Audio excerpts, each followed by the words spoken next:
तर आता तुम्ही बघा की बाहेरचं बाकीचं काही देश आहेत ती किती प्रगती करत चालल्यात, प्रगतीच्या युगात चालल्यात, आधुनिक युगात चालल्यात, आणि आपला भारत देश कुठंतरी प्रगतीच्या बाबतीत महाग आहे.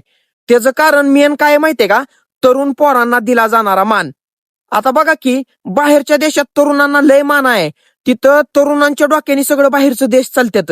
म्हणजे एखादा जर तरुणाच्या डोक्यात विचार आला तर तिथली थोर मोठी माणसं म्हणते ती की थांबा आधी ह्या युवकांचं म्हणणं ऐकून घेऊ, मग त्यांच्या म्हणण्यानुसार आपण सगळी मिळून निर्णय घेऊ.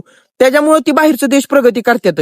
पण आपल्या देशात आमच्यासारख्या तरुणांनी काय मत मांडायचं म्हणलं की ही 4 दिवसावर येऊन टेकलेली म्हातारी माणसं मध्ये बोलते तीच की ही काल पैदा झालेली गाबडी आम्हाला शिकवणार काय. मग मला सांगा, असा जर आमच्या देशाला अपमान होत असेल तर करेल का आपला देश प्रगती?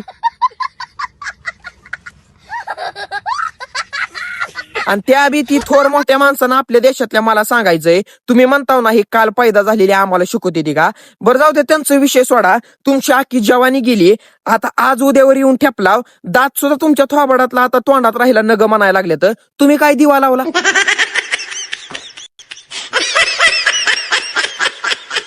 त्याच्यामुळे आपली पोरं असला अपमान करते म्हणून भिनसते ती. त्याच्यामुळे आपली तरुण पोरं म्हणते ती बघा आपलं आपलं धंद, ती देश आणि ही माणसं गेली कुठंतरी.